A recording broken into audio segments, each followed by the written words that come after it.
우리 시대는 주일의 이러한 성수 의미들이 도덕법으로 이해하지 않는 또 이러한 여러 가지 자유주의의 도전 때문에 또 심각하게 공격을 받고 엄청난 수준으로 떨어져 있습니다.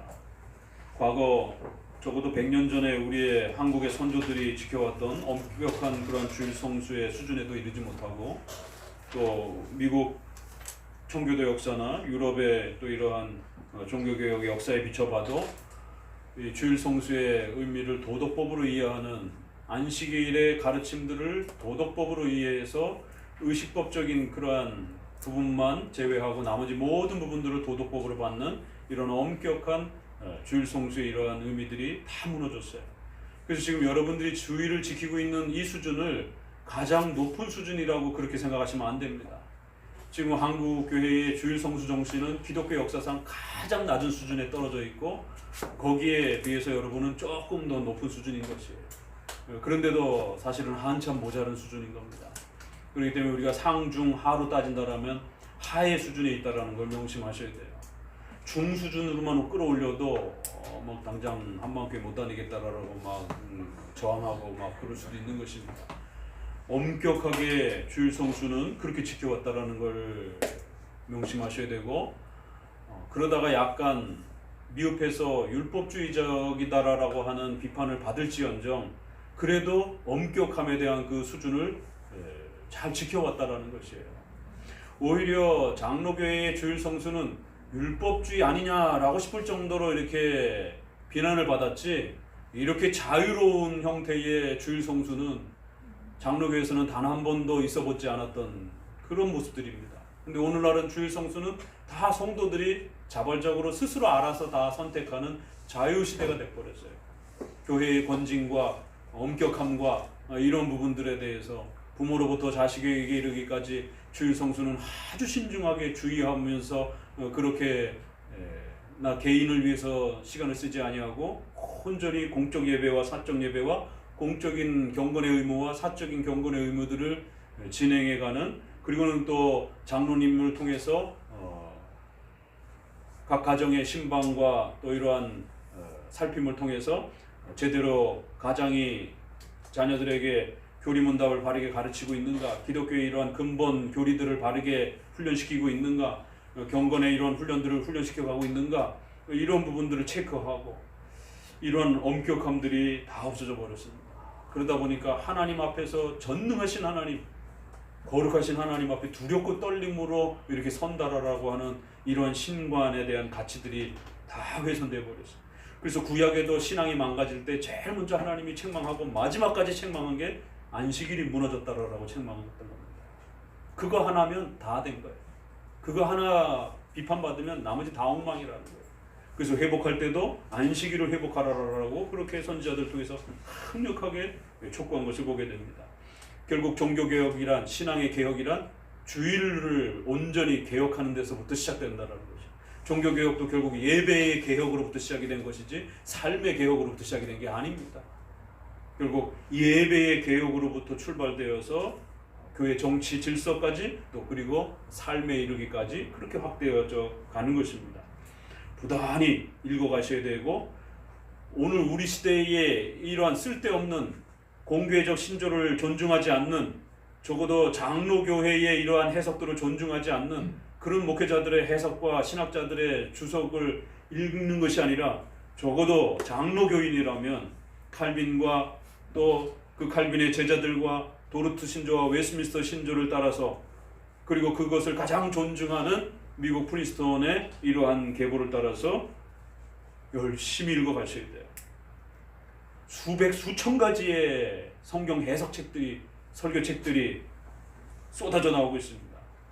그 중에 어떤 책을 선택해서 읽느냐에 따라 여러분의 인생의 신앙의 색깔도 다 달라집니다.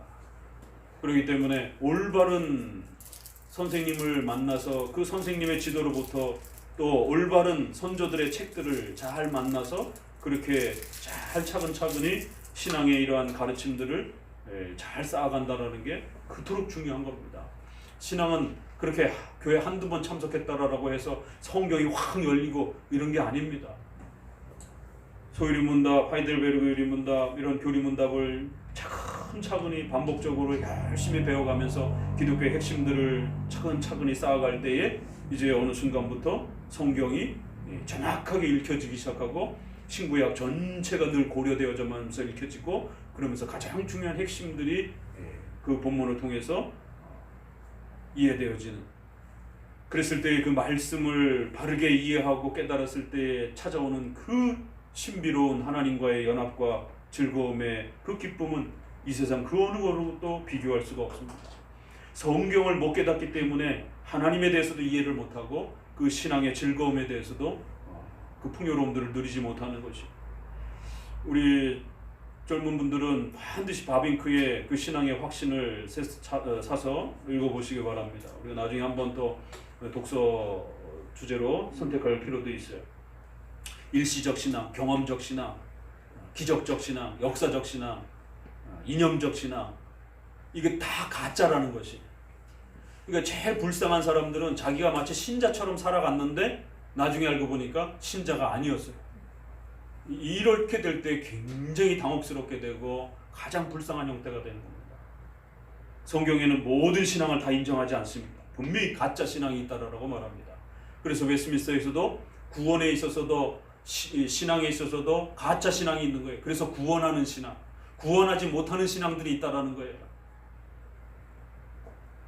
회개에 대한 부분도 그렇고 부르심에 대해서도 효력적인 부르심, 반드시 그 예정의 효력이 구원으로 나타나는 그런 부르심이 있다라는 거예요.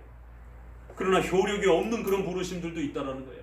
그래서 종교생활은 열심히 했는데 진정으로 하나님을 만나지 못한 그러한 신자처럼 그렇게 교회 안에서 신자가 아닌 사람처럼 그렇게 살아가는 일들이 벌어질 수 있다라는 겁니다. 신자가 된다라고 하는 건 그렇게 쉬운 일이 아닙니다. 그걸 너무 엄격하게 잡아도 문제지만 그렇다고 해서 너무 쉽게 잡아도 안 된다라는 것이에요. 분명히 교회의 기독교적 교리를 따라서 가르친 걸 그 사람이 이해했는지를 차근차근히 하나씩 확인해가면서 물어보고, 그래서 그가 이해했는지를 확인하고 그 이해한 것을 믿고 사랑하고 또 그렇게 살려고 고백하는지에 대해서 정확하게 확인해 봐야 되는 겁니다. 이 과정을 거치지 않으면 결국 신앙이라고 하는 외적인 모습만 갖췄지 진정한 신앙의 모습을 또 못 갖고 있을 수도 있는 것이에요.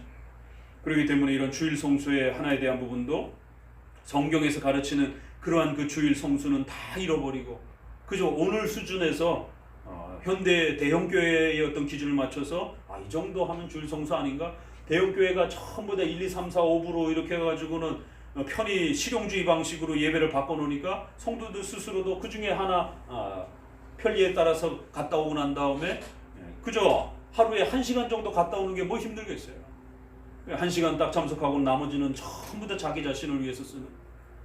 그럼 이게 주일 성수를 한 건지 안 한 건지. 성경에선 주일 성수한 게 아니다라고 엄히 책망합니다. 그 편법적인, 변형적인, 남용적인 이런 주일 성수는 하나님이 받지 않는다라고 엄히 분명히 그렇게 선을 긋는 것이에요. 그렇기 때문에 적어도 성경이 요구하는 그러한 방식을 따라서 온전하게 바르게 주일 성수를 행해 가야 된다는 거예요. 그러면 이것은 시간에 대한 문제이기 때문에 어떻게 해야 거룩해질 수 있는가? 이건 굉장히 쉬운 문제가 아닙니다. 눈에 보이지 않는 문제라서.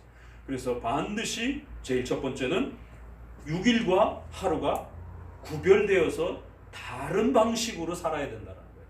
그러면 거룩해진다는 거예요. 1차적으로. 형식적인 면에서는 분명히 6일과 하루가 형식에 있어서 달라야 된다는 거예요. 그래서 구약에서는 안식일에 노동을 금지하라라고 그토록 요구하는 겁니다. 6일에는 노동을 할 수 있지만 주일에는 적어도 형식적으로 노동을 금지함으로 인해서 6일과 다른 날이다라고 하는 게 구별이 된다는 거예요. 내면적인 건 또 그 다음 문제라는 거죠. 그래서 내면적인 건 또 경건의 그러한 사모함을 통해서 예배 가운데 또 나아가고 하나님 앞에 전심으로 자기 자신의 마음을 또 예배 속에서 또 바치고 이러면 되는 것입니다. 그래서 형식적인 면과 내면적인 면들이 잘 어우러지면서 구별이 돼야 된다라는 거예요. 그래서 내면적인 그러한 열심들은 주중에도 우리가 그렇게 살아야 되지만 적어도 주일날만큼은 주중에서는 좀 더 자기의 개인 생활과 또 이런 많은 부분들을 이루고 가야 되기 때문에 시간과 공간을 이렇게 또 집중도를 어느 정도 조율할 수가 있다라는 것이에요. 그래서 조금 덜 해도 이렇게 어느 정도 용납이 된다라는 것이. 그러나 주일날만큼 정도는 온 힘을 기울여서 100% 힘을 다해서 예배에 집중하시고 또 사적인 또 그러한 경건의 의무에 집중하시고 이러한 일들을 부지런히 해나가야 된다는 것이. 그래야 여러분의 심령 안에 하나님을 사모하고 말씀이 막 깨달아지고 감격스럽게 와닿는 그러한 성령의 내적 조명을 통한 그 하나님과의 교제와 확신이 감격스럽게 그렇게 유지되어져 간다는 거예요. 믿음은 살아있는 거기 때문에 관리를 안 하게 되면 급격히 냉각되어지게 되고 급격히 메말라져 간다는 겁니다. 그거는 막 눈물을 흘리고 찬송을 막 감미롭게 막 한다고 해가지고 그러한 신앙의 확신과 기쁨이 유지가 되는 게 아닙니다. 인간은 감성적 존재이기 때문에 얼마든지 종교적인 그런 어떤 즐거움과 퍼포먼스를 만들어낼 수 있습니다.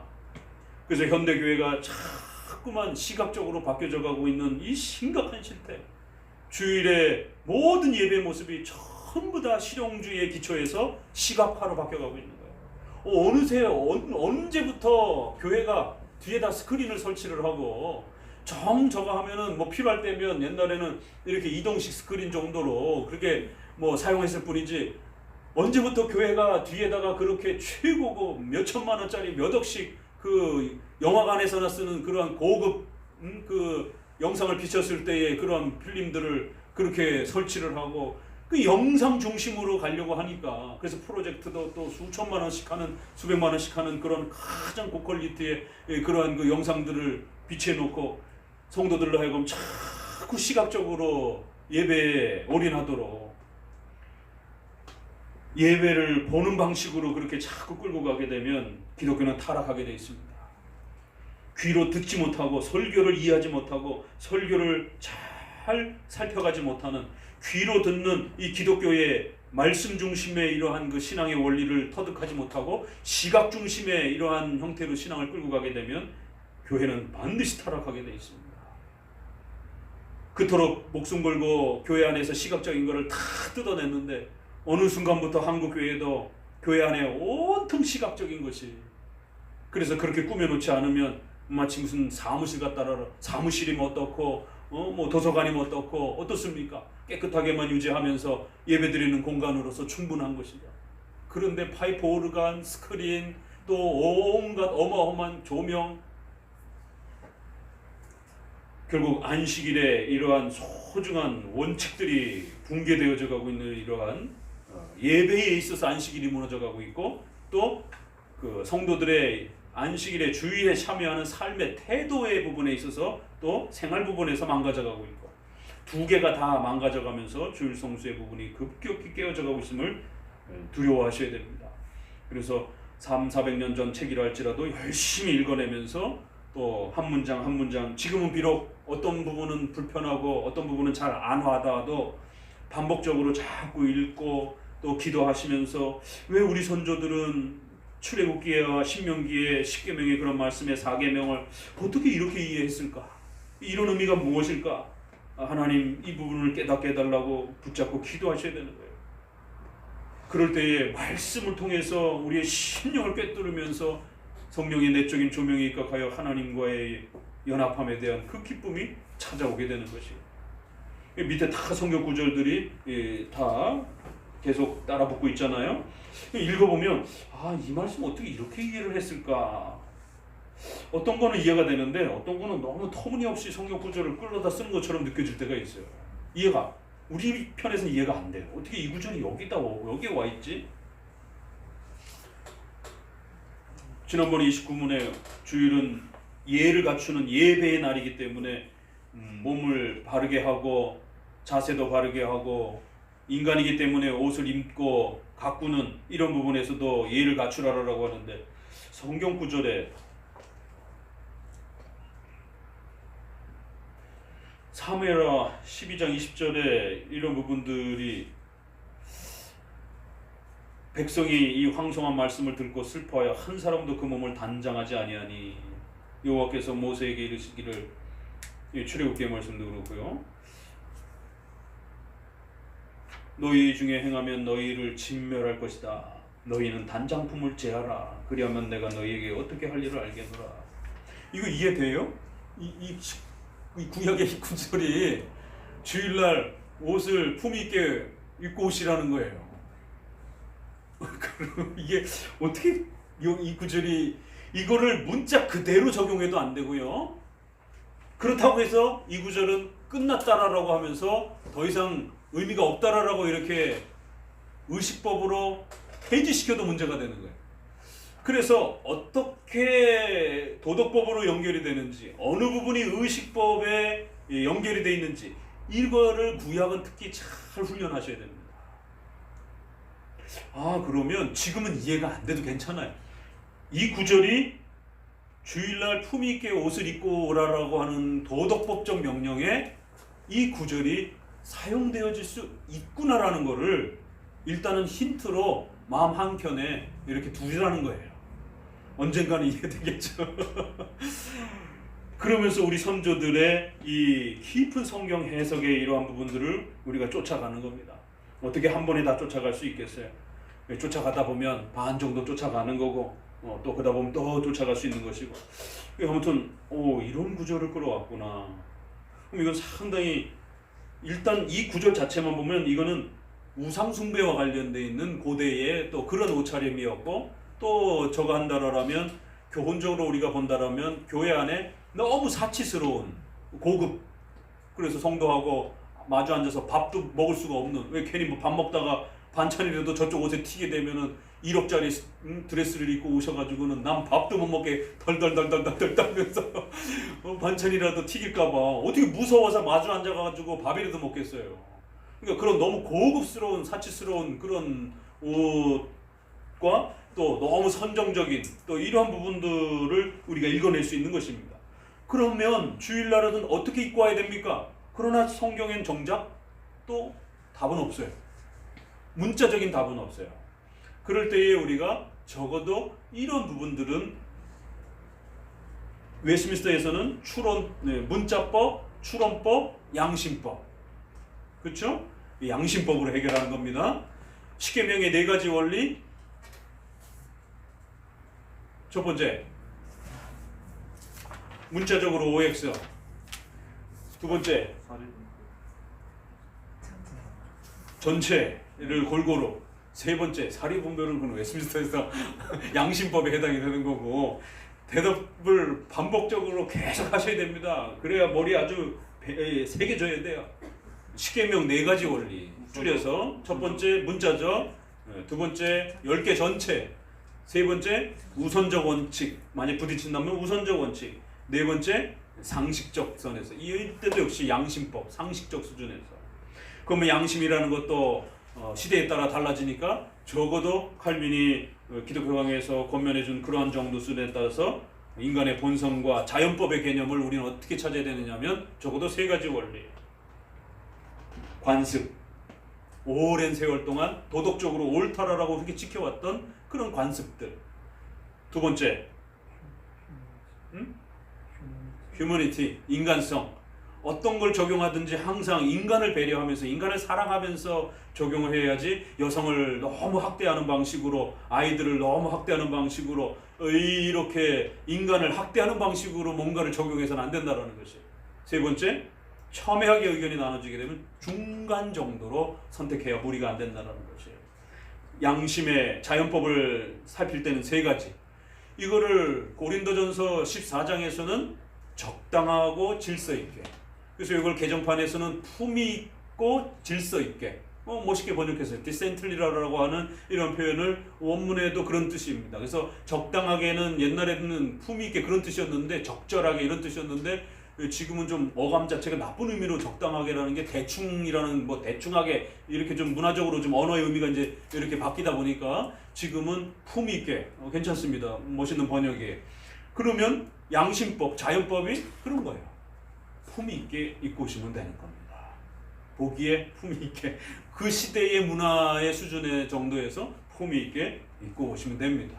그래서 예배의 이러한 부분도 명시적으로 요구되어지고 있는 예배 요소 외의 나머지 부분에 대해서는 품위 있게, 질서대로, 의 원칙 아래서 하라라고 우리 웨스트민스터 예배 모범에도 이 구절을 그렇게 근거 구절로 세워두는 겁니다. 참 멋있죠. 이게 바로 하나님의 뜻을 우리가 배워가고 이해하고 적용하고 먹는 원리라는 거예요. 그러니까 이걸 모르면 율법주의에 빠집니다. 성경에 문자는 어디 있어? 계속 그것만 찾아요. 그럼 없는 부분들은 어떻게 할 거예요? 없는 부분들은 그래서 제세례파가 직통계시로 가는 겁니다. 제세례파는 모든 부분을 직통계시로 간 게 아니고 문자주의예요. 그러다 보니까 첫 번째는 성경은 어디 있어? 이걸 따진 거고, 없는 부분에 대해서는 하나님이 나머지는 오늘날도 연속적으로 직통계시를 주시는 거야. 이런 식으로 가는 거예요. 그 직통계시는 성경과 상관없이 환상으로도 직통계시를 주장할 수 있고, 성경을 갖고 쭉 읽다가 큐티식으로 이게 오늘 나에게 특별하다 이런 식으로 사용할 수도 있다는 거예요. 성경을 갖고도 직통계시를 할 수가 있는 겁니다.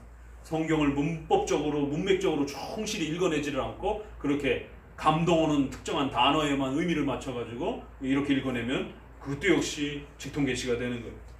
자, 그럴 때마다 우리 선조들은 이렇게 십계명과 관련해서도 또 성경에도 문법적, 역사적, 교리적 해석이라고 하는 이런 기초를 따라서 안식일에 대한 이런 부분도 분명히 이 부분은 차이가 있는 부분이에요. 그래서 시간과 이런 부분들은 걸러진 것이다라고, 바뀌어진 것이다라고, 그러나 그 본질에 있어서는 여전히 도덕법으로서 적용돼야 된다라고 해요.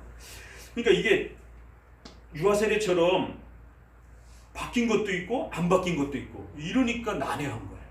그래서 교리적으로는 유아세례, 또 십계명과 관련해서는 사계명, 이걸 해석할 줄 알면 성경 해석의 최고 수준으로 이렇게 접근하는 거예요.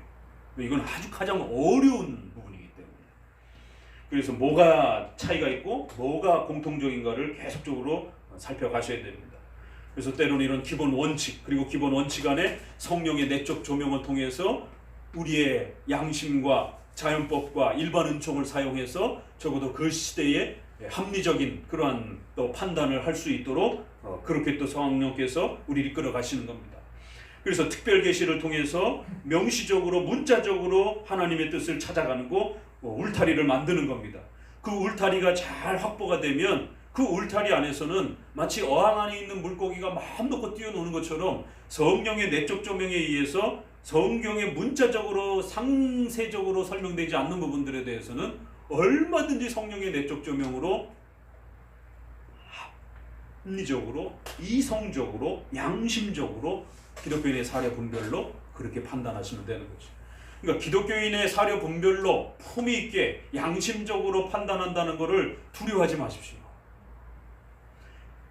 투자를 하는데 지금처럼 세계 경기가 어렵고 코로나 때문에 이렇게 어렵고 그러는데 아무거나 막 콕 찍어가지고 이렇게 투자할 수 없잖아요. 주식이란 이런 투자행위를 행할 때도, 또 부동산을 한국에서는 중요한 수단이, 또 투자의 중요한 수단이 되는데 지금처럼 또 정부의 정책이 계속해서 이렇게 바뀌어져 갈 때 이제 뭐 또 전세 대출 받는 방식도 또 많이 달라지고 이러면 이건 열심히 신문을 읽고 뉴스를 보면서 체크를 해가면서 합리적인 판단을 하셔야지, 성경 몇 자 읽고 하나님이 갑자기 내게 확 집을 사라는 감동을 주셔서 이러면 큰일 납니다. 성령의 내적 조명은 그런 식으로 주는 게 아니에요. 그건 직통계시의 남용입니다. 그건. 성경의 기본 원리는 8계명의 재정의 원칙을 우리에게 명시적으로 가르쳐 주는 거예요. 그리고 나머지 부분에 또 내 개인적으로 적용돼야 될 부분에 있어서는 성령의 내적 조명을 통해서 기독교인의 사례 분별과 여러분의 양심의 판단을 따라 합리적으로, 이성적으로 그렇게 분석하고 판단하도록 일반 은총을 또 사용하셔서 그 방향을 가르쳐 주시는 거죠. 그래서 여러분들이 집을 사거나 자녀의 취업이라든가 진로라든가 학업이라든가 이런 거를 결정할 때는 합리적으로, 이성적으로 결정을 하셔야지, 기도해보고 결정할게 이러면서, 그러니까 기도해보고 결정할게 이 말이 참 묘한 말입니다. 이게 바르게 쓰여지면 옳지만 이게 잘못 쓰여지게 되면 직통계시 형태가 되는 거예요. 그럼 하나님이 명시적으로 나와 있지 않는 부분을 그러면 기도하면은 하나님이 딱 줍니까? 그러면 감동이 온다라는 거예요. 그럼 감동이 안 오면 어떡할 거예요? 이게 문제가 되는 겁니다. 성령의 내적 조명의 감동은 마음의 움직임을 통해서도 이렇게 주시지만 합리적인 판단을 통해서도 주는 겁니다. 그래서 합리적 판단을 해보고 이게 이롭겠다, 나에게 또 교회에게 또 우리 가정에 옳겠다, 이롭겠다, 도움이 되겠다 라고 판단이 된다라면 그때 올바른 판단이 오면 감동이 올 수도 있는 것이에요. 판단 없이 감동만 오게 되면 굉장히 위험해지는 겁니다. 세상 사람들도 그렇게 살지 않습니다. 세상 사람들도 어떤 냉장고를 하나 사더라도 수많은 가게에 가서 그 제품과 기능을 살펴보고 또 자기 재정 형편과 관련해서 살펴보고 또 자기 집에 덜컥 요즘에 1000리터짜리까지 나오던데 사갖고 왔어요. 들어가질 않아요, 문이. 그것도 계산 안 해봤어요, 그러면? 그러면 냉장고를 자를 거예요? 문을 부실 거예요? 이런 바보 같은 일들이 벌어진단 말이에요. 가전제품을 하나를 사도 그렇게 신중을 가하고 열심히 살피고 그래서 이것이 가장 나에게 적절한지에 대해서 좋은 상품이야 많고 많죠. 그러나 내 형편과 또 재정 상황과 또 내가 이사를 가야 될 어떤 그런 여러 가지 형편 아래에서 가장 옳다라고 합리적이다라고 판단을 해서 결정을 하는 것입니다. 그러니까 성도들이 일반 계시와 일반 은총이 있다는 걸 무시하면 안 됩니다. 일반 계시와 일반 은총을 통해서 구원으로 나아가는 건 아니에요. 그렇지만 일반 계시가 분명히 있는 겁니다. 그래서 계시라는 말을 쓰는 것이에요. 일반 계시는 바로 이런 자연법적인 또 하나님의 일반 은총을 통해서 주시는 하나님의 선하신 뜻을 말하는 겁니다. 그럼 이거는 반드시 특별 은총을 통해서, 특별 계시를 통해서 예수님을 믿는 사람들이 성경을 통해서 올바른 통찰력을 갖게 되면 일반 계시와 일반 은총도 보이는 겁니다. 이제 그제서 순서가 그렇게 되는 것이죠. 그래서 반드시 특별 은총과 특별 계시를 통해서 중생되고 성경을 읽을 줄 아는 통찰력을 가진 성도가 이제 성경에 문자적으로 명시적으로 나와 있지 않는 부분들에 대해서는 또 내 개인적으로 적용되어야 될 세부적인 그런 부분들은 성령의 내적 조명에 입각하여 일반 계시와 일반 은총을 사용하셔서 또 하나님의 뜻을 우리에게 가르쳐 주시는, 그래서 일반 계시와 특별 계시 전체가 하나님의 계시로서 하나님의 뜻을 우리에게 전달해 주는 이 풍요로움들을 이제 알게 되는 겁니다. 그래서 어떤 옷을 입을지, 그럼 어떤 옷을 입을지는 장소에 따라 또 합리적으로 판단해야 되죠. 일을 하는데 양복을 입고 가면 어떡합니까? 예배를 드리러 나오는데 핫팬츠를 입고 오면 어떡합니까? 장소의 목적에 맞지 않잖아요. 그런 것처럼 수영장에 갔는데 양복을 입고 갈 수도 없는 것이고, 그 목적에 합리적으로 이성적으로 판단을 해서 그렇게 선택을 하는 것이죠.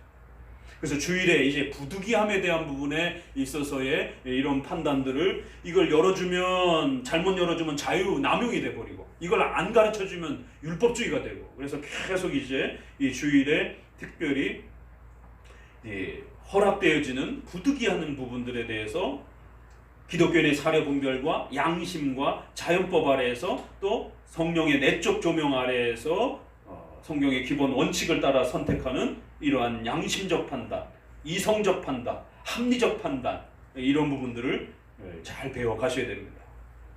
그러니까 지금 안식일 하나 하는데 성경 해석의 총체적 원리가 다 나와버렸어요. 30문, 또 어떤 다른 도움이 있습니까? 같이 읽어봅니다. 잡다한 다른 도움이 있는데 그것들은 종종 여러 가지 갑작스러운 일들로부터 생겨나는 것이다. 그래서 주일날 부득이한 일들에 있어서는 이렇게 갑작스럽게 어떤 일이 발생이 됐을 때, 손발이 약한 경우, 어떻게 몸이 삐었을 때, 다쳤을 때, 그래서 또 치료를 요구할 때, 아니면 또 멀리 떨어진 그런 교회는 육지에서 말이나 마차의 도움이 필요로 하며 물에서는 보트를 이용할 수밖에 없다. 안식일에 여럿이 스스로 올 수 없는 그러한 친구들을 그리스도에게로 운반해온 경우가 있다. 야, 이것도 여기 마가복음 우리가 읽었던 저물어 해질 때의 모든 병자가 귀신 들린 자를 예수께 데려오니, 또 한 중풍병자를 네 사람이 짊어지고 예수님께로 도와주잖아요. 야, 어떻게 이게 주일에 교통수단을 이용할 수 있다라고 하는 도덕법적 근거를 여기서 끌어올 수 있구나. 이게 전혀 보지도 못했고 보려고도 하지도 않았고 보여지지도 않았던 부분이에요. 그런데 이렇게 친구들이 도와줘서 예수님께로 나올 수 있도록 도움의 방편을 해준 보조수단의 역할을 주일날 교통편을 사용하고 또 우리가 여러 가지 생활의 이 건강에 도움을 받을 수 있는 의식주와 관련된 이런 부분들에 허락되어지는 부분들을 이런 본문에서도 도덕법으로서도 끌어올 수 있구나. 이게 큐티 갖고 되겠어요? 이게 안 되는 겁니다. 교리적으로, 역사적으로, 문법적으로 부단히 훈련을 해야 성경 전체를 올해 읽었을 때는 한 30%, 내년에 읽었을 때는 또 40%, 10년 뒤에는 50%, 이러면서 죽을 때까지 그 성경의 의미를, 풍성함들을 맛보는 것이지, 큐티 해가지고 있다가 갑자기 어느 구절이 확 감동해 오고 나머지는 싹 빼먹고 이래가지고는 죽을 때까지 그 성경의 깊은 의미가 안 들어옵니다. 야, 어떻게 친구들이 그를 메워가지고 온 부분에서 그렇게 주일날 교통수단을 사용할 수 있다. 이게 메노시,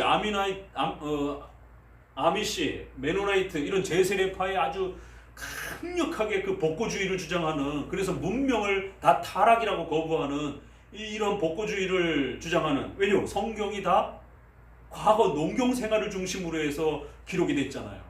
그러다 보니까 모든 부분의 명령의 체계들이 문법적으로, 문자적으로는 전부 농경 생활을 기반으로 해서 이 형태로 명령된단 말이에요. 농사를 져라, 가축을 돌보라, 뭐 이런 부분들을. 그러니까 이 제세례파의 아주 극단파들인 아미시라든가 이런 사람들은 자동차라든가 전기라든가 이런 걸 다 거부해버립니다. 그런데 웃긴 거는 마차는 타고 다니더라고요 또. 그럼 마차는 걸어 다니던 문화 속에서 마차로 바뀌었을 때는 그건 문명 아닌가요? 그러니까 그건 왜 타고 다녀? 그랬더니 출애굽기에 애굽에 마차 이런 부분들이 있지 않는 이런 식이었던 이게. 그래서 또 그것도 그렇게 적용하는구나. 또 문자로 마차까지는 있었으니까 뭐 이런 식의. 참 어떻게 성경을 그렇게 유아틱하게 정말 읽는지. 그래서 멀리 떨어진, 그러니까 제세례파에 대한 경고입니다. 그래서 이렇게 교통수단을 얼마든지 이용할 수 있고 그런 여러 가지 발전된 문명을 이용할 수 있다라는 것에 대해서 그걸 거부한 제세례파를 강력하게 비판하면서 주일날 그런 교통수단과 문명을 이용해서 예배에 참석하는 부분에 대해서 얼마든지 허락되어진다. 31번 앞에 언급한 방법들이 어떻게 경건의 의무에 도움을 주는가? 답? 예. 그러니까 결국 그런 보조수단들은 비록 일을 하는 형태이기도 하고 돈을 쓰는 형태로도 이렇게 비쳐 보이지만 우리가 예배를 더 집중할 수 있도록, 또 우리의 의식주가 갖춰짐으로 인해서 예배에 더 집중도를 높일 수 있도록 도와준다라는 거예요. 중간 넷째 줄에 보다 더 의욕적으로 꾸준히 하도록, 예배에 집중하도록, 그 일들을 증진시킬 수 있도록 그렇게 도와준다라는 거예요. 쭉 아랫줄에 보게 되면 이와 마찬가지로 비록 우리 몸에 필요한 그와 같은 봉사일을 함으로 안식일을 철저하게 거룩히 지키지 못한다 할지라도 그렇게 함으로 안식일을 거룩하게 하는 일을 증진시킨다. 그러니까 좀 더 문자적인 그런 면에서는 철저하게 못 지키는 것 같지만 궁극적으로는 우리가 안식일을 더 집중할 수 있도록 도와준다라는 거예요. 그러니까 주일날 밥을 먹으면 힘이 나잖아요. 밥 먹고 오셔야 이제 오후에 또 집중해서 예배를 드릴 수 있잖아요. 그러면 밥 먹는 시간, 밥 먹는 행위, 밥 먹는 그러한 행동들, 이런 부분들은 보조수단이란 말이에요. 그러면 그런 거 다 쓸데없다. 그러면 하루 종일 금식하면서 성경을 예배에 주일날 집중하자. 그런데 인간이 의식주가 보조되지 아니하면 성격히 체력이 떨어지기 때문에 예배 집중도가 떨어지게 되고 이런단 말이에요. 그러니까 이런 부분에서 분명히 의식주의 그러한 보조적인 수단들은 우리가 좀 더 경건의 주일에 집중하는 데에 분명히 도움을 준다라는 겁니다. 그 정도에 있어서 분명히 허락되어질 수 있다라는 거예요. 자, 32문. 안식일에 이러한 일들을 잘 사용하기 위해서는 그럼 어떻게 주의해야 되는가? 답. 먼저 그러한 일들에 대해서 필요 이상으로 더 많은 시간이 사용되어서는 안 된다. 그러니까 참 어려운 거예요. 이게 가능하다라고 열어주니까 그래요 목사님? 주일날 3시간 4시간을 정식 코스로 밥 먹느냐고 시간을 다 보내. 예배 시간 다 됐는데도 안 들어오고 있어요. 이러면 안 된다라는 거죠. 또 분명히 의식주에 대한 사용이 보조수단으로서 허용되어 줄 수는 있지만 우리의 본질인 예배와 경건의 이런 의무에 방해가 되지 않는 선에서 그렇게 주의해야지, 허락되어진다라고 해서 그걸 너무 지나치게 남용하게 되면 먹는데 너무 많은 시간을 보내고, 또 여기 있는 것처럼 치장하는데 여성이 분명히 품위 있게 옷을 입어야 돼요. 그런데 또 여성은 치장을 하는데 시간이 많이 걸리잖아요. 그러나 또 너무 2시간, 3시간 화장대에 앉아가지고 미스코리아 나가는 것처럼 그렇게 꾸미고 이러고 계시면 안 된다라는 것이죠. 이게 참 디테일하게 정말 세세하게 그렇게 설명을 했어요. 그날을 남용해서는 안 됩니다. 그래서 밥을 먹더라도 아침에 밥을 먹을 때 신속하게 빠르게 그렇게 먹어야 되고, 또 치장을 하더라도 신속하고 빠르게 우리 자신을 치장하셔야 됩니다. 식탁에 앉았을 때도 적당한 속도로 식사를 해야 됩니다. 주의 날이기 때문에 모든 필요한 잡다한 일들을 더욱 신속하게 처리하기 위하여 우리는 침상과 식탁에서보다 빨리 일어나야 하고, 그러한 태도는 하나님과 그에게 드리는 예배에 대하여 적절한 존경을 표시하는 것입니다. 얼마나 디테일합니까? 아침 식사하는데 2시간, 3시간씩 걸리면 안 된다는 것이죠. 주일날은 좀 더 신속하게 식사를 하고 예배 준비하면서 또 성경이라도 한 번 더 읽고, 그날 설교 본문을 한 번이라도 더 읽고 가족들하고 기도도 하고 이렇게 나서셔야 되고, 또 혹시라도 좀 거리가 먼 곳에 있는 분들 좀 일찍 오셔야 된다라는 거예요. 서둘러서 아침에 밥 일찍 먹고 일찍 나오라는 거예요. 밥 늦게 먹고 분명히 멀리 있어서 시간이 많이 걸리는데 늦지막히 나오게 되면 예배 막 다 시작하고 막 이런 상황에서 중간에 들어오게 되면 하나님 앞에 존경이 망가진다라는 것이, 조심하셔야 돼요. 그래서 일찍 오셔서 늦게 오시게 되면 예배 준비하는 마음도 급해지게 되고, 또 교회를 돌보는 일에 있어서도 누군가는 일찍 와서 정돈도 하고 주보도 접어주고 이렇게 예배 준비도 해주고 그러는데 본인은 매번 서비스만 받게 되는 이런 형태가 되잖아. 그러면 본인이 좀 일찍 와서 이제 새로 오시는 분들도 이렇게 좀 도와주고, 이러한 섬김의 이러한 수준으로도 좀 올라가야 되는 거고, 그렇기 때문에 먹는 거, 치장하는 거 분명히 허락돼 있어요, 의식주가. 그렇지만 항상 절제하면서 주의하면서 예배에 방해가 되지 않는 범위 내에서를 이렇게 품위 있게 판단하시라는 것이에요. 이건 또 다른 주의를 해야 합니까? 33문 답. 안식일에 그런 봉사의 일들을 안식일의 일처럼 해야 한다. 여기는 항상 수동적이고 덜 중요해 보이는 봉사의 일도 열심히 하라라는 뜻이 담겨져 있는 것입니다 라고 이제 보충 설명을 했어요. 그래서 또 어떤 주의가 필요합니까? 안식일에 하도록 허락되어진 이런 봉사의 일들을 항상 최선의 마음을, 마음을 다해서 그렇게 또 마음의 자세가 갖춰져 있어야 된다는 거예요. 자, 그러면 이제 어떻게 그렇게 되어질 수 있습니까? 첫 번째는 목적과 관련된 의무를 행함으로, 두 번째는 방식과 관련된 그와 같은 것을 행함으로. 그래서 목적과 방식을 우리가 좀 더 잘 구별한다라면 이렇게 더 적극적으로 더 열심히 이러한 경건의 의무들을 또 향해 달려갈 수 있다라는 거예요. 우리가 추구해야 될 목적이 무엇입니까? 경건의 일을 보다 잘할 수 있도록 하는 것이다. 그래서 경건의 일에 온전히 목적을 맞추고 여러분이 허락되어진 그런 의식주와 관련된 일들을 포커스를 그렇게 맞추라는 거예요. 그러면 같은 잠이라도 우리가 토요일날 일찍 잠에 들어야 되는 이유는 바로 이런 면에서 주일날 졸지 않기 위해서 그런 목적의식을 갖는다라면 주일날 토요일날 잠을 충분히 이렇게 자는 것이 아주 중요한 하나의 훈련이 된다는 겁니다. 그래서 수면조차도 이렇게 주일을 바라보면서 주일의 경건의 의무를 바라보면서 이렇게 행해진다라면 이러한 의식주의 이러한 보조수단의 사용함들이 우리가 더 잘 주의할 수 있게 된다는 거예요. 아침에 밥을 먹을 때도 그렇게 주중에 음식을 더 맛보시고, 주일날은 맛을 의미하는 것보다는 일단 배를 채우고 신속히 나오는 것에 집중하시고 예배에 늦지 않기 위한 그런 목적의식을 가지고 아침에 주부들도 부단히 이렇게 반찬을 2가지에서 1가지라도 더 줄이고 왜냐면 하나씩 더 하다 보면 시간이 또 많이 늘어나게 되고 이런 부분인 것이죠. 그러니까 그러한 항상 주의를 생각하면서 움직이시라는 것이에요. 그러면 의식주를 사용하는 데 있어서 내가 얼마만큼 해야 될지, 어떤 걸 하지 말아야 될지 이런 게 조절이 된다라는 것이에요. 하다 보면 생각을 놓쳐버리고 막 하다 보면 시간이 생각지 못하게 또 많이 소비가 되잖아요. 그러다 보면 아차하는 순간에 예배 시간이 늦어버리게 되고 이런 일들이 벌어진다는 거예요.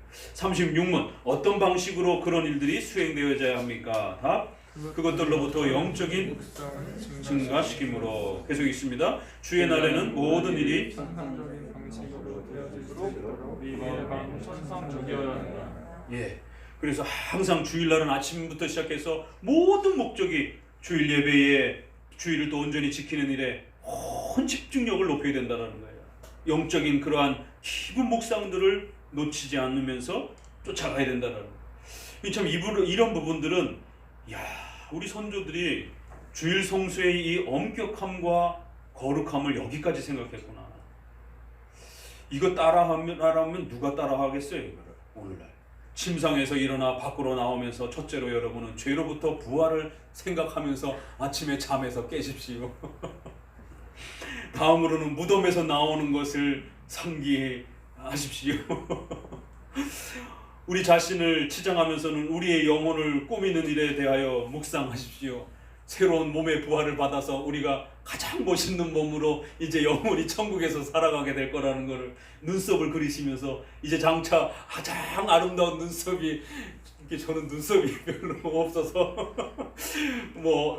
화장을 한다 그러면 그렇게 화장하면서도 그런 묵상을 하라는 겁니다. 시간 쓸데없이 보내지 말고 얼굴과 세수를 손을 씻으면서도 우리의 영혼을 정결케 하는 그런 기쁨을 마음에 묵상하시면서 세수를 하시라는 것이에요.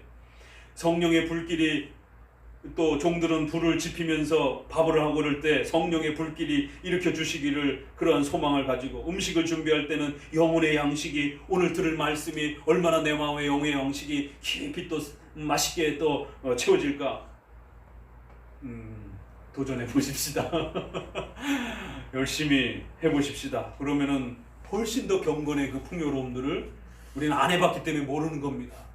하기 시작하고 훈련하기 시작하게 되면 하나님께서 주일을 왜 그토록 거룩하게 성별하셨는지 그날에 복 주신다라고 하는 그날에 하나님과 더 깊은 관계 속에서의 풍요로움들을 누리도록 하나님께서 복을 약속해 주셨다라고 하는 그래서 하나님과의 그 깊은 연합의 풍성함들을 주일을 통해서 먼저 맛보시라는 것이 37문 봉사의 일이 때로 경건의 의무를 방해할지라도 안식일에 행해질 수 있겠습니까? 답? 계속 있습니다. 하나님께서 그 어떤 일이 일어나더라도 우리가 교회에 나가야만 한다는 식으로 그렇게 엄격하게 우리를 구속하지 않으십니다. 이 문장은 굉장히 조심해서 읽어야 돼요. 그렇죠? 그런데 이런 표현까지 있는 겁니다. 이건 굉장히 이 표현 잘못 쓰면 성도들 교회 안 나올 수도 있어요. 이게 코로나 사태와 관련해서 딱 맞는 표현 아니에요. 그러니까 어떤 사람들이 구찌 이거 또 어설피 읽어놓고는 봐라 구찌도 굳이 교회 나갈 필요 없다고 했다. 그런 의도가 아니죠. 앞부분에서 90%는 교회 나와야 된다라고 강조해주고 있는 거고 다만 부득이한 아주 특별한 경우에 예외적인 그런 어떤 제한된 경우에 목숨이 위태로운 그런 경우에 그럴 때는 부득이함에 이 부분들을 우리가 배려해 줄 수 있다. 하나님도 그런 부분에 대해서는 배려해 주신다. 그러니까 하나님의 섭리적 배려라는 게 얼마나 놀랍고 큰 것인지를 배워가셔야 됩니다. 그래야 여러분들이 자식을 가르칠 때도 우리 아이들도 있지만 제가 초창기 전도사에서 막 이렇게 개혁주를 배우면서 이럴 때는 인간은 항상 양극으로 가게 돼 있습니다. 가톨릭에서 질려버리니까 제세례파로 가는 것처럼 제세례파에서 질려버리면 또 극단적인 형식주의로 가게 됩니다.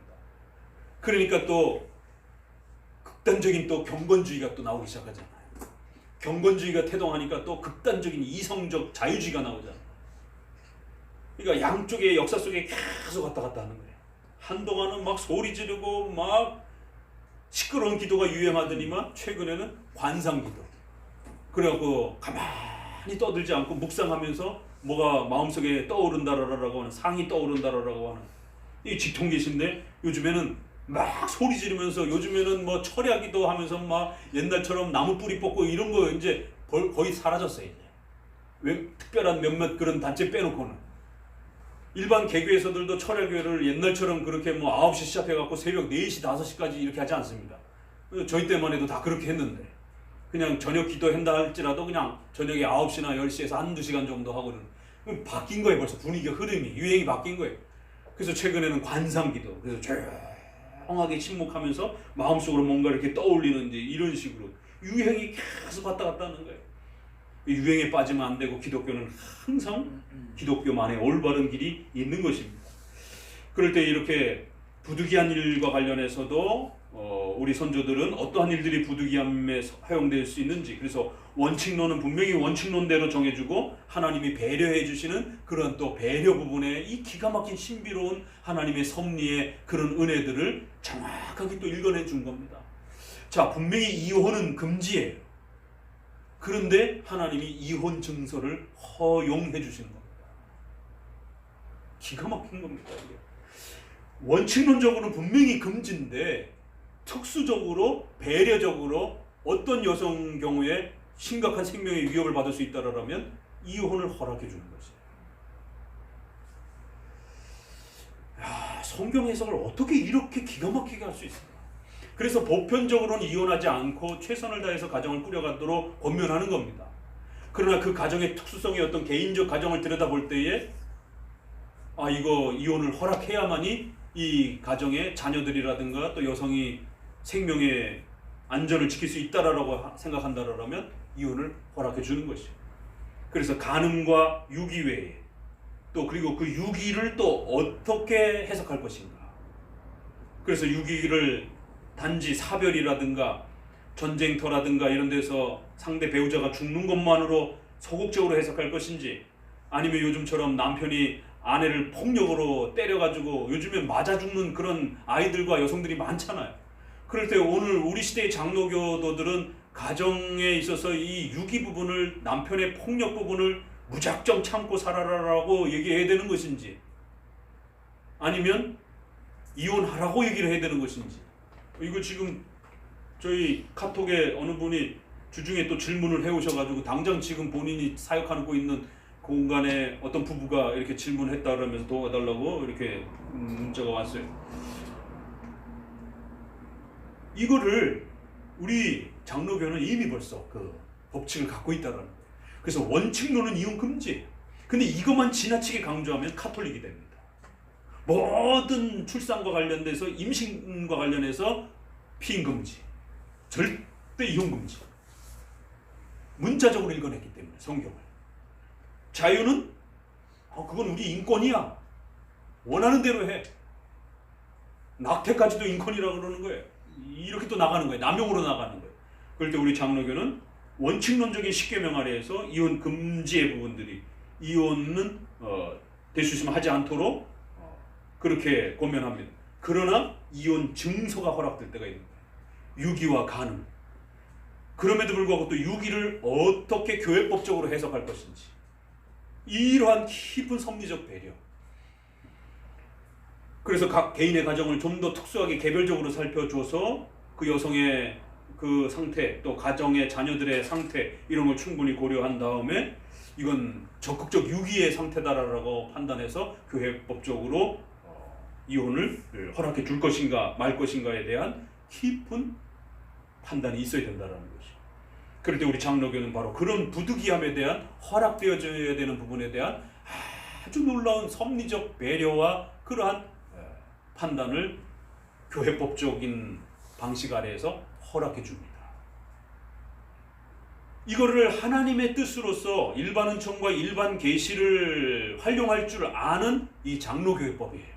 그래서 특별 계시의 원칙을 기준으로 하면서 일반 계시와 일반 은총을 어떻게 사용하는지 이걸 모르게 되면 카톨릭과 같이 절대 이혼 금지, 절대 피임 금지 이 두 개가 맞물려 있는 거예요. 그래서 인류 문화 역사에서도 여성에게 있어서 여성의 삶을 획기적으로 바꾼 인류의 이 발명품은 재밌는 일이지만 피임도구입니다. 그래서 출산의 이러한 과도한 의무로부터 여성들이 일정한 부분들을 이렇게 혜택을 받는. 두 번째, 전기밥솥. 여성의 90% 가까이가 7, 80%가 가사노동과 관련된, 의식주와 관련된 준비들을 쏟습니다. 에너지를. 밥솥이 만들어지면서 불을 피워야 되고 불을 관리해야 되고 쌀을 관리해, 이런 모든 가사노동이 거의 7, 80%가 없어져 버렸어요. 여성들에게 엄청난 시간적 혜택이 주어졌다는 거죠. 또 하나, 그래서 3대 발명품 뭔지 아세요? 또 하나, 마지막, 세탁기. 이 세 개가 생김으로 인해서 여성이 사회 생활을 할 수 있는 어떤 그 기반이, 시간이 남겨지는 이런 엄청난 혜택이 주어진 거예요. 그런데 이러한 것들을 제세례파는 죄악이라고 취급하는 거예요. 문명에 대한 부분들. 문자적으로 읽어내기 때문에. 카톨릭도 죄악이라 취급하는 거예요. 그래서 이게 콘돔 논쟁입니다. 이게 유명한 신학 논쟁입니다. 최근까지도 그 요한하고 또 먼저 베네딕토하고 그래서 두 교황이 지금 카톨릭에 있는 초유의 사태가 벌어졌잖아요. 근데 이게 이제 다른 정치적인 내막은 우리가 모르더라도 베네딕토는 아주 보수적인 교황이고 지금 요한 그 교황은 굉장히 진보적인 교황이에요. 카톨릭 안에서도 그래서 진보와 보수가 지금 아주 피터지게 싸우고 있는 겁니다. 그러니까 당연히 보수적 이 강한 사람은 성문화와 이런 부분에 대해서 강력하게 이혼 금지, 절대 피임 금지, 이 옛날 카톨릭 가르침을 다시 복원한 거예요. 그래서 카톨릭 교황령으로 콘돔 사용 금지를 갖다가 강력한 교회법으로 선포해 버렸습니다. 교황이 되면서.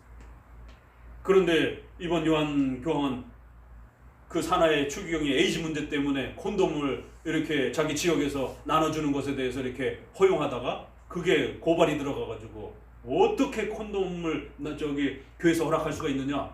그래갖고 그 신부 권징해야 된다라고 교황한테 올라가니까 교황은 상당히 진보적이고 에이즈와 관련해서 또 이러한 그 콘돔이나 피임 활동들을 적극적으로 하라라고 여성의 인권 많이 주장하고 막 이러면서 돌아다녔던 분인데 그 피임 못하게 이렇게 막아버리면 자기의 어떤 평소의 이념하고 부딪히잖아요. 그러니까 그렇다고 또 카톨릭 법대로는 처벌을 또 해야 되고 그래갖고 막 고민하다가 처벌하지 않았어요. 그게 먼저 교황하고 콘돔에 대한 신학적 논쟁이 이 폭발을 하는 이 유명한 교황의 현대판 콘돔 논쟁입니다. 이게 성에 대한 7계명에 대한 인식이 이렇게 다르다는 거예요. 서로 해석 방식이, 접근법이. 그만큼 이 부득이함과 허락되어진 이런 문명의 발전과 허락되어진 것들을 어디까지 해석해낼 것인가가 성경 해석이 이렇게 달라진다는 거예요.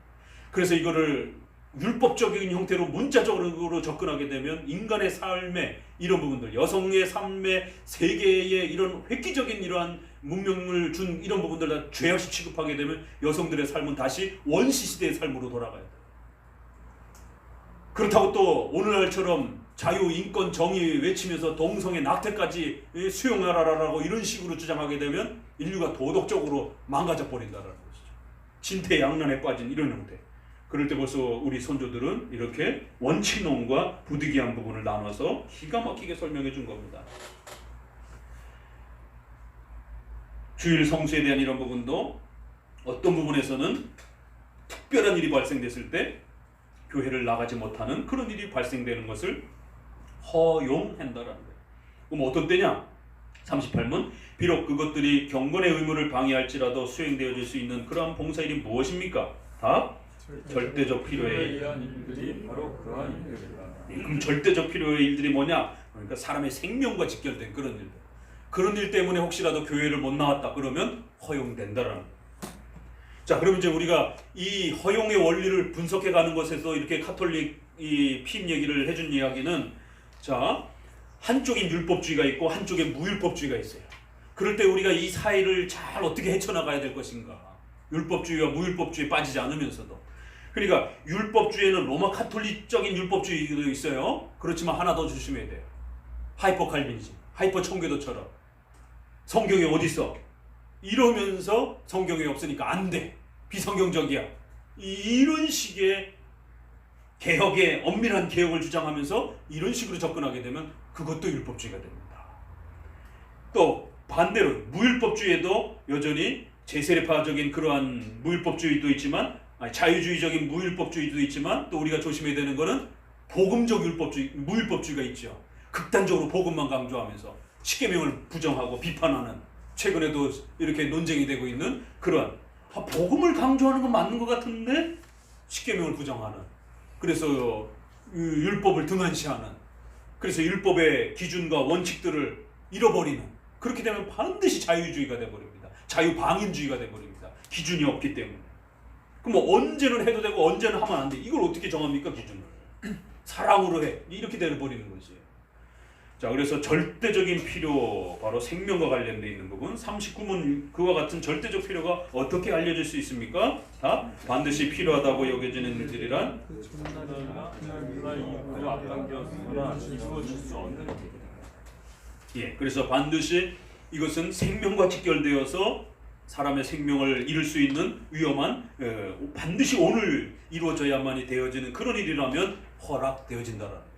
그러니까 이거를 남용할 수 있습니다. 반드시 조심하셔야 돼요. 인간의 본성은 하나님의 말씀과 법을 안 지키고 싶은 게 인간의 죄된 본성이기 때문에 반드시 남용되지 않도록 원칙의 또 기준들을 잘 허용되어질 때에 그러한 하나님께서 어떤 기준 아래에서 허용하는가, 이런 기준들을 잘 마련하셔야 돼요.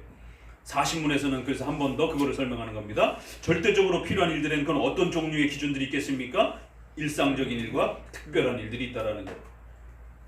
그래서 매 주일마다 일상적으로 일어나는 일들이 허용되는 일이 있을 수 있고, 또 사건 사고처럼 갑자기 발생되는 일이 있을 수 있다라는 거예요.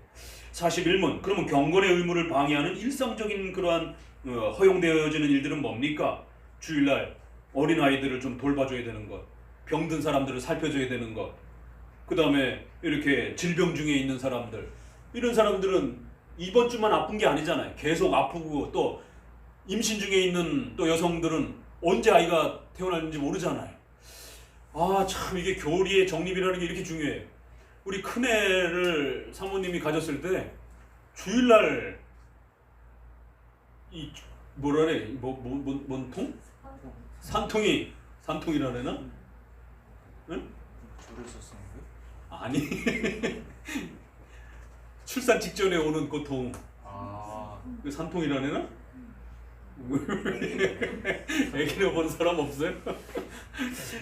아무튼 아기가 나오기 전에 그 이제 진통이 오잖아요. 그런데 주일날 진통이 오기 시작하는 거예요. 그럼 주일날 병원에 가도 돼야 되나? 이 아침에 예배 드리러 오려고 그러는데, 이거 율법주의자들은요, 예배 드리러 옵니다. 믿습니다 하고 안 됩니다. 병원으로 가셔야 되는 거예요. 그러니까 그때 저는 이게 정립이 안 돼 있다 보니까 양심적으로 이게 교회를 가야 되는 건지 말아야 되는 건지, 만약에 전도사인데 교회를 안 가면은 성도들이 뭐라고 보겠는가? 전도사가 어떻게 교회도 안 나오는가? 그러면 성도들이 이해를 해줄 수 있을까? 목사님한테 전화를 하니까, 목사님은 뜨뜻미지근한, 어떻게 전도사가 뭐 그것 때문에 교회도 안 나오냐, 이제 이런 식의, 이 언론이 워낙 강하니까 한국에는 믿습니다 하고 오면은 아이도 안 나와, 이런 식인 거죠. 주일날 끝나고 아이가 나온다는 이런 식의. 주일날 태어난 아이들이 많습니다. 그래서 아침에 진통이 오기 시작하는데 이거 갈아야 되나 말아야 되나 막 이런 고민을 하면서 목사님한테도 전화했는데도 저거 하고 그래갖고는 도무지 안 되겠는 거예요. 그래서 제 스스로 병원 가겠습니다 하고 그냥 병원을 갔어요. 그냥. 그래서 주일부터 또 이제 진통이 오기 시작하면서 그 다음날 새벽에 태어났는가? 아무튼 눈물 없으세요 사모님한테.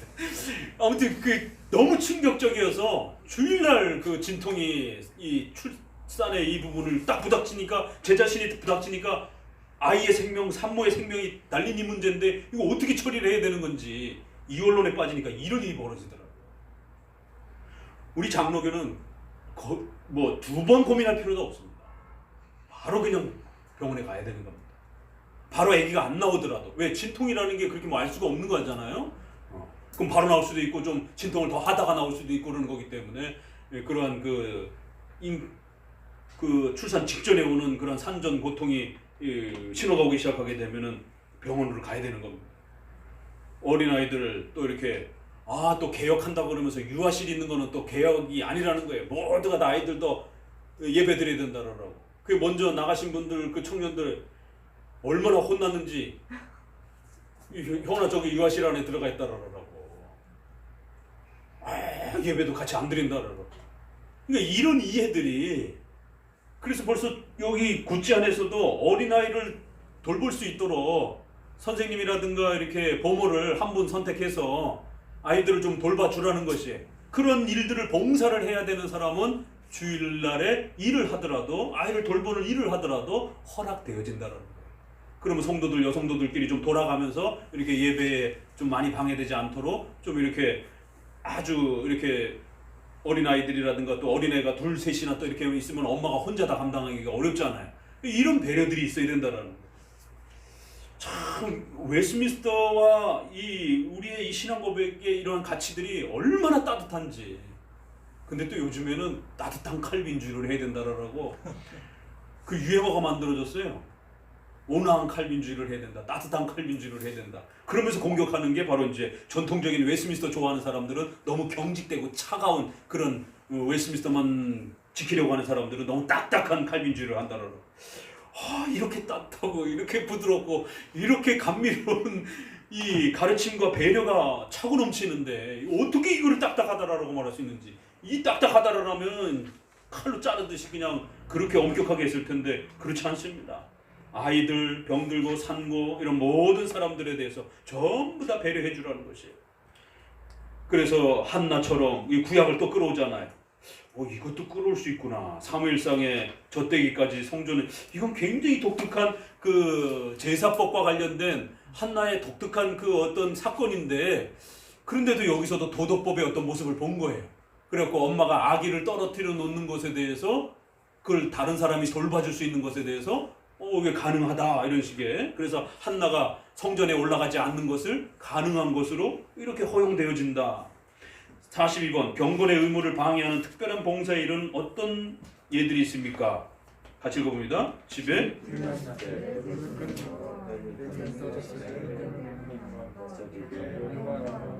당면한 위험으로부터 동물을 구해주는 것, 이렇게 해서 보편적으로 읽으면 고개가 끄덕끄덕일 만한 그런 또 특별한 사건과 내용들은 충분히 허용되어지고, 여기는 조금 그 부분이 상세하게 좀 덜 다뤄졌는데, 그러니까 이걸 전문적으로 직업으로서 갖고 있는 소방관이나 경찰관이라든가 군인이라든가 이런 부분들은 또 3교대라든가 이렇게 하더라도 얼마든지 또 주중에 예배를 드리더라도 허락되어진다는 것이에요. 그러니까 예전에는 청년 때는요 3교대 근무 이런 거 다 비성경적이라고 했어요. 주일 지켜야지 어디 그런 데를 갔느냐라고. 그러니까 참 이원론이라는 게 그렇게 심각한 겁니다. 성도들의 삶이 축소되어지고 망가지는, 그리고 전쟁이 일어났을 때 이걸 또 간증해요. 이원론에서. 그래서 주일날 전쟁이 왔는데 예배 드리러 가고 전쟁 준비를 거부했을 때 하나님이 유대인들을 도와주셨다라고. 몰살한 경우도 많습니다. 그러니까 주일날 전쟁이 일어나면 어떻게 할 건가? 적이 쳐들어왔어요. 그러면 이원론에 갇힌 사람들은 주일날 싸우면 일을 하면 안 된다 생각하잖아요. 그래서 실제로 방비라든가 이런 걸 게을리하게 되면 성도들과 시민이 다 죽을 수 있는 겁니다. 근데 벌써 우리 선조들은 얼마든지 그런 부분들은 예외적이고 허락되어진 일이 안에 들어가는 거기 때문에 주일날 혹시라도 적이 쳐들어오게 되면 예배를 중단하고 전부 청년들 중심으로 해서 전쟁에 나가서 적을 물리쳐야 된다라고 하는, 생명을 보존해야 된다라고. 이런 훌륭한 이런 따뜻한 배려들이 이미 벌써 다 이 성경 구절 찾아가면서 구약에 허락된 경우, 예외적인 경우, 신약에 허락된 경우 이런 걸 전부 신구약 전체를 찾아가면서 성경에 이렇게 원칙론과 허락되어진 일들이 얼마나 조화를 이렇게 이루었는지, 이게 잘 풍성하게 이루어졌을 때 그게 바로 주의를 잘 지켜낸 것입니다. 주의를 문자 그대로만 너무 율법적으로만 지켜도 안 되고 그렇다고 자유 방임 형태로만 또 이렇게 끌고 가도 안 되고 원칙론은 분명히 원칙론 아래에서 또 그러면서도 또 생명과 관련된 이런 부분에서 허락되어지고 허용되어지는 또 그런 부분들을 또 고려해 줄 수 있다라는 것이에요. 그런데 주일날 뭐 조금 피곤하다라고 해서 좀 쉬어야 되겠습니다. 이거는 허락되어지는 게 아닙니다. 절대적인 필요라는 단어를 주의하셔야 돼요. 이게 잘못 훈련되면 남용이 됩니다. 목사님 오후에 좀 쉴게요. 한 번, 두 번은 허락하는데 목사님 투탁하면 목사님 좀 오후에 가서 쉴게요. 이건 허락되는 게 아닙니다. 그건 절대적 필요가 아닙니다. 예배 다 끝나고 가서 쉬어도 되는 거예요. 그러니까 남용하기 시작하게 되면 한두 끝도 없이 남용이 되고 그렇게 되면 경건의 수준이 급격히 떨어집니다. 자, 이렇게 해서 대단원의 1부가 마쳤습니다. 2부는 이제 본격적으로 4계명을 이제 신구약을 따라서 해석하는 또 그러한 부분이고 훨씬 이 부분은 뒷부분은 좀 더 쉬울 수가 있어요.